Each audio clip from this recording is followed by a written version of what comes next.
Bem, nossa aula de hoje é sobre limpeza da unidade do paciente, e aí nós vamos falar da limpeza concorrente e limpeza terminal. Então, como estamos conversando, existem dois tipos de limpeza.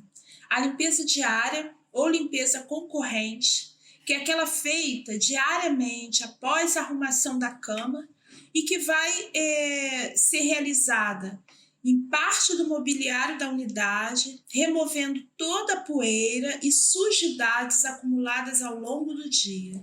Então, é aquela limpeza que é feita diariamente. Então, limpeza diária ou concorrente. O segundo tipo de limpeza é que nós chamamos de limpeza geral ou terminal.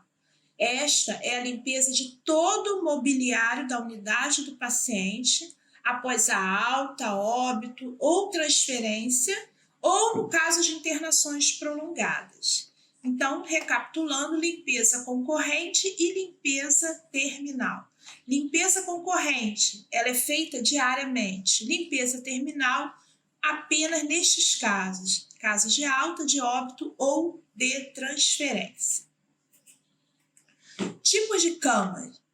Tipos de camas nós temos a cama fechada, como nós já conversamos lá no laboratório. A cama fechada é aquela que não tem paciente.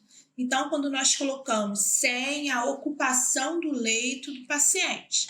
Então, ela permanece fechada até que seja admitido um novo paciente. Esta, então, é a cama fechada. O outro tipo de cama que nós também já vimos no laboratório foi a cama de operado. Esta é quando aquele paciente ele é encaminhado ao centro cirúrgico e aí nós preparamos o leito para estarmos recebendo esse paciente. Então, chamamos de cama de operado. E nós vimos que na cama de operado entra mais um oleado, caso seja necessário, entra um cobertor, porque nós já falamos até no laboratório que o paciente, quando volta da cirurgia por causa da anestesia, ele sente muito frio, então a gente precisa de uma coberta a mais ali para estar recebendo esse nosso paciente. O outro tipo de cama é a cama aberta, é aquela que nós temos o paciente, ou o paciente ele está deitado na cama, né, que seria uma cama aberta com o paciente acamado, ou o paciente pode se locomover. Então, ele levanta, ele vai fazer uma caminhada e volta, e aí a gente prepara essa cama. Então, cama aberta é quando ela tem um paciente. Pode ser uma cama aberta ocupada, né, com o paciente, ou com aquele paciente que pode se locomover pelo hospital. Então, qual a finalidade, né, desses tipos de cama? Principalmente é proporcionar o repouso, o conforto, a segurança e o bem-estar ao paciente. Uma outra finalidade é economizar tempo e energia da equipe de enfermagem. Então, quando a gente viu que colocamos um oleado, que colocamos um traçado, isso a gente vai permitir que toda a equipe seja beneficiada. Então, a gente poupa energia, né, tanto nossa quanto dos nossos colegas que vão assumir o plantão posteriormente. Manter a unidade com um aspecto agradável. Então, 3 finalidades básicas. Eu coloquei aqui embaixo uma observação, não encostar os lençóis no jaleco ou no chão. Lembra, nós vimos que quando a gente vai preparar uma cama, principalmente numa avaliação, numa prova, né, que às vezes o lençol acaba sendo maior do que o nosso braço, às vezes a gente não consegue. Então, se houver, né, essa dificuldade, tente dobrar os lençóis, encosta na cama, aproxima ele na cama, né, supondo que aquele colchão, ele já foi feito uma antisepsia nele. Então, é importante a gente fazer toda aquela desinfecção do colchão antes, né, que a gente já viu no laboratório.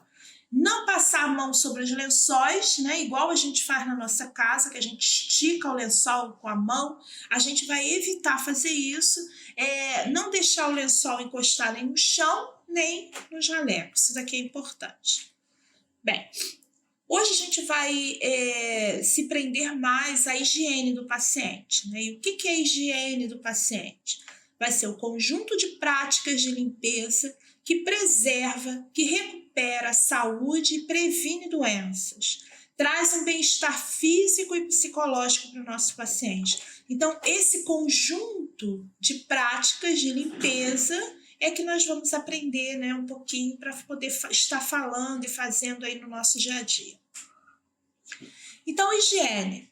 Cuidados importantes durante a higiene. Preservar a independência do paciente, né? Então, isso daqui é importante. A gente, quando vai fazer um banho no leito e que a gente tem mais de um paciente na mesma enfermaria, é importante a utilização do biombo para poder a gente estar separando. A gente tem que ter isso em mente, de preservar essa independência dele, preservar a privacidade dele, né, o respeito durante a higiene, né, e fomentar o conforto físico, quer dizer, a gente vai proporcionar o conforto físico para ele. Então, quando a gente colocou aqui, ó, garantir a privacidade, o biombo não pode faltar. Preservar a independência do nosso cliente, a gente tem que levar em conta também que o cliente, muitas das vezes, ele consegue, ele tem uma mobilidade nos braços, ele não está podendo andar, mas os braços dele funcionam. Então, a gente tem que proporcionar isso para que ele faça, né? A gente guarda isso, né, na mente da gente. A gente nunca vai fazer para o nosso cliente o que ele pode fazer. Se ele pode escovar os dentes, ele vai escovar os dentes. Se ele pode fazer a sua higiene íntima, ele vai fazer a higiene íntima. Então, a gente vai sempre fazer com que o nosso cliente se mantenha independente. O máximo de coisas que ele possa fazer, a gente só vai auxiliar e a gente deixa ele fazer. Transmitir o respeito, né? Isso aí é muito importante, né? E esse conforto que a gente está ali para fazer. Quando a gente fala em tipos de higiene, nós vamos falar principalmente aí na lavagem das mãos, na higiene corporal, na higiene ocular, na higiene oral e na higiene capilar, né? Que é a higiene do cabelo e couro cabeludo. Bem, higiene corporal, né? Eu vou falar primeiro aqui sobre higiene corporal. A gente precisa aí de alguns itens, tipo uma gaze, né? Ou pano limpo, né? Normalmente a gente utiliza compressa, algumas unidades utilizam algodão, né? Coloca o algodão dentro de um saquinho plástico já com água, ou alguns colocam já até o sabonete líquido dentro.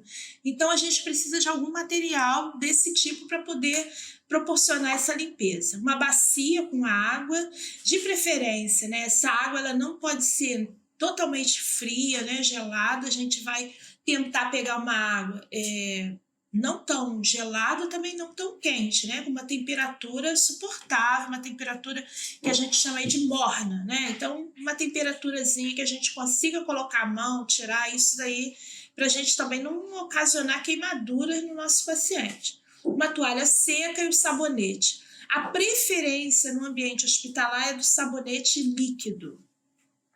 Bem, então a primeira coisa que a gente vai fazer é separar todo o material. Não podemos, né, se a gente vai fazer uma atividade, vai fazer um cuidado, prestar um cuidado ao nosso paciente, a gente não pode e chegou lá na hora, a gente lembra, ai meu Deus, eu esqueci de pegar a toalha, eu esqueci de pegar o sabonete, aí corre para lá e corre para cá, nada disso, nada de correria. A gente tem que preparar todo o material que nós vamos utilizar para poder a gente já ir de uma vez só.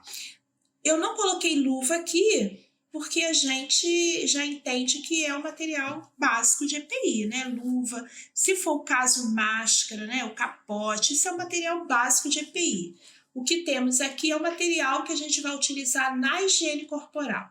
Então, soltar a roupa de cama, deixar o paciente com lençol de cobrir, né? Quando a gente vai fazer um cuidado como banho no leito, de forma alguma a gente vai pegar toda a roupa de cama do paciente e vai tirar tudo de uma vez, deixar o paciente nu em cima da cama, de jeito nenhum. Então, a gente tem que manter, né, essa privacidade dele também, né? Vamos cobrir, deixa ele coberto. À medida que a gente vai realizando banho, a gente vai tirando e já vai colocando uma outra coisa por cima.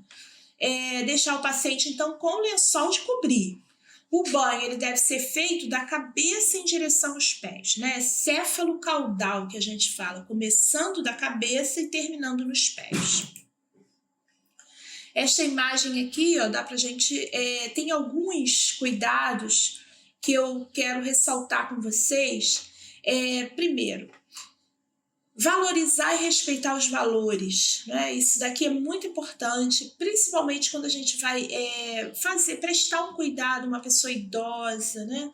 Então a gente tem que respeitar os valores dela, respeitar a privacidade do nosso cliente, humanização, né? A gente tem que ter isso em mente, né? Nós estamos prestando um cuidado ao paciente, ao ser humano, que ele deve ser respeitado, ele deve ser tratado com respeito.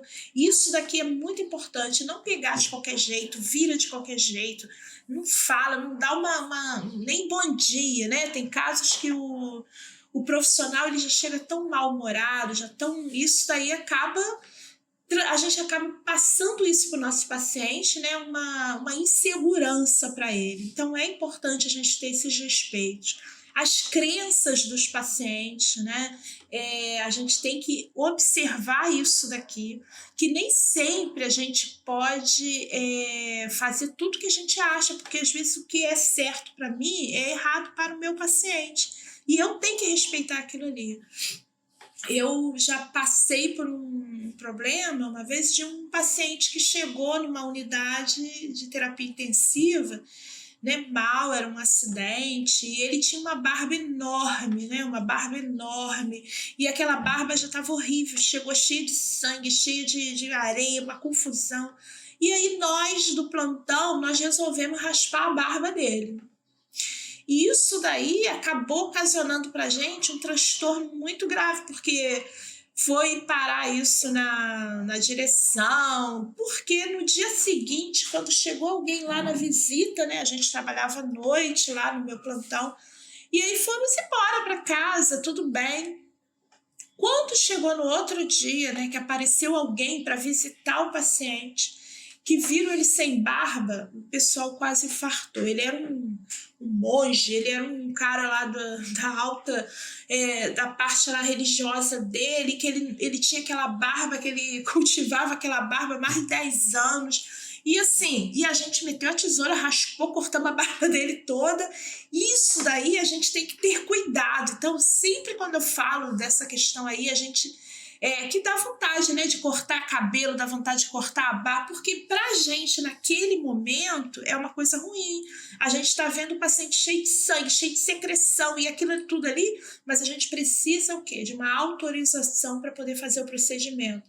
Provar legalmente, né, que aquilo ali está prejudicando o paciente. Então, de forma alguma, a gente, quando vai fazer qualquer cuidado no paciente, a gente coloca os nossos conceitos, a gente tem que respeitar e conhecer primeiro para poder depois fazer. A questão ética, né, que é do respeito principalmente, a satisfação do paciente, o toque, isso daqui é muito complicado, né? A gente precisa, normalmente quando a gente vai fazer um banho no leito, no paciente, quando é de sexo oposto, é importante a gente ir sempre em dupla, não ir sozinhos, né? Porque a gente precisa, às vezes, de testemunha de alguma coisa. Então, é um paciente que fala que você tocou ele, que você fez alguma coisa e vice-versa. Isso tanto para os meninos quanto para as meninas. A gente tem que ter muito cuidado quanto a isso e prestar muita atenção quanto a isso. Aqui embaixo, né, tem um relato de um paciente. Chegam tirando minha roupa quase todos os dias. Tem enfermeira que nem pede autorização. Muitas vezes abre minha camisa sem pedir licença. Então, isso daqui é apenas um relato de um paciente, mas que a gente às vezes observa isso. a gente tem que prestar atenção como a gente chega para aquele paciente, como a gente vai falar antes da gente fazer todo o nosso procedimento. Então, é importante, né, a gente explicar ao paciente o que a gente vai fazer. Então, seu fulano, nós vamos agora fazer um banho no leito, e pedir licença, porque ele está ali, mas ele tem a vida dele, ele tem as particularidades dele, é um ser humano e a gente precisa respeitar isso. Eu vou dar uma parada aqui nesse vídeo e a gente continua a aula no próximo vídeo.